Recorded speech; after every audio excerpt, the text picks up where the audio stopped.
They found him behind a magic shop, scruffy, wagging his tail, and glowing a little.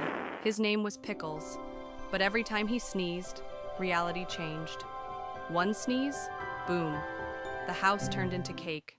Two sneezes, gravity, gone. Three, the goldfish became a lawyer. Scientists panicked. Wizards gave up. TikTok went nuts. Then one bark, and there were 50 pickles, all barking through space and time. Galaxies wobbled, sandwiches floated. The universe had no clue what was happening, but in the end, he just wanted a nap and a belly rub.